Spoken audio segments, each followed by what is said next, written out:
રાજકોટ લક્ષ્મીનગર વિસ્તારમાં પથ્થરમારો થયો છે।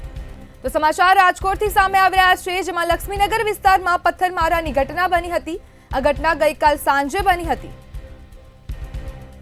ત્યારે રહેવાસીઓમાં આંતરિક માથાકૂટ થતા પથ્થરમારો કરવામાં આવ્યો હતો।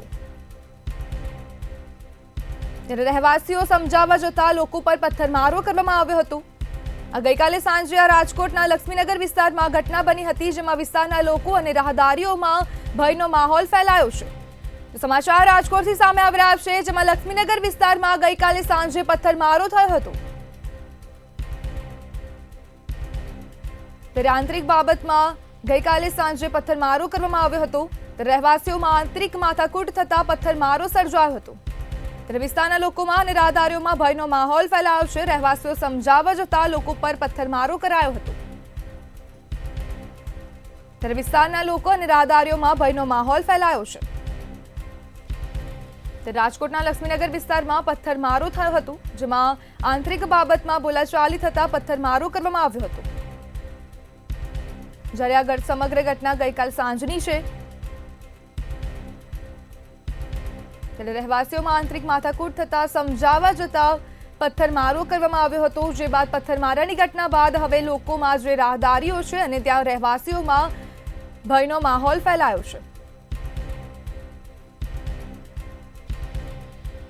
સમાચાર રાજકોટથી સામે આવી રહ્યા છે, જેમાં લક્ષ્મીનગર વિસ્તારમાં પથ્થરમારો સર્જાયો હતો। ત્યારે ગઈકાલે સાંજે પથ્થરમારાની આ ઘટના બની હતી। રહેવાસીઓમાં આંતરિક માથાકૂટ થતા પથ્થરમારો કરવામાં આવ્યો હતો। સંવાદદાતા ધ્રુવ કુંડેલ આપણી સાથે ફોન લાઈનથી જોડાઈ ગયા છે।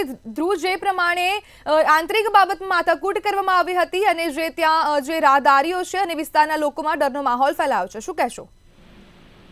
નંદની, લક્ષ્મીનગર વિસ્તારમાં ગઈકાલે સાંજે પથ્થરમારોના દ્રશ્યો છે તે સામે આવ્યા છે। સમગ્ર ઘટના છે તે સીસીટીવીમાં કેદ થઈ હતી અને તે સોશિયલ મીડિયાના માધ્યમથી હાલ વાયરલ થયા છે। ખાસ તો અંદરોઅંદર માથાકૂટમાં રહેવાસીઓ પર પથ્થરો મારવામાં આવ્યા કહી શકાય। આ પ્રકારની ઘટના આ પહેલા પણ અનેક વખત આ વિસ્તારમાં ઘટી ચૂકી છે, ત્યારે વધુ એક વાર આ પ્રકારની ઘટના છે તે સામે આવી છે। પોલીસની જે વ્યવસ્થા હોય એના ઉપર ફરી એક વખત જે સવાલો ક્યાંક ઉભા થઈ રહ્યા છે।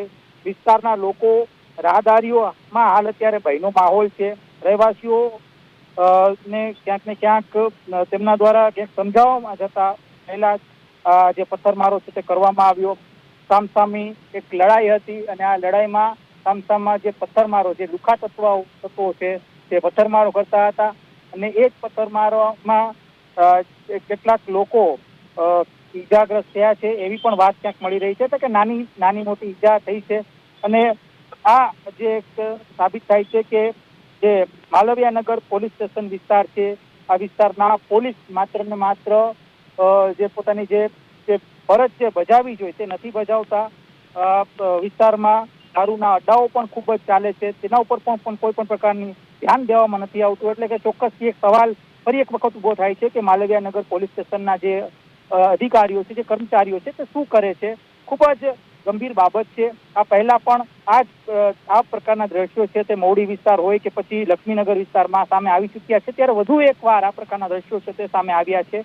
હવે આને જ લઈને હવે કઈ પ્રકારની કાર્યવાહી થાય છે એ જોવાનું રહેશે, કારણ કે માત્ર ને માત્ર અરજી સ્વીકારવામાં આવે છે। આવી જયારે ઘટના થાય ત્યારે ક્યાંક અરજી સ્વીકારવામાં આવે, આમાં કોઈ પણ પ્રકારની કાર્યવાહી નથી થતી અને તેને જ લઈને હાલ અત્યારે લોકો ક્યાંક પોલીસ ઉપર સવાલો પૂછી રહ્યા છે કે પોલીસ કરે છે તો શું કરે છે। જી સમગ્ર માહિતી બદલ આપનો આભાર। તો પથ્થરમારા બાદ વિસ્તારના લોકો અને રાહદારીઓમાં ભયનો માહોલ ફેલાયો છે અને ક્યાંક ને ક્યાંક પોલીસની કામગીરી પણ સવાલો ઉભા થયા છે।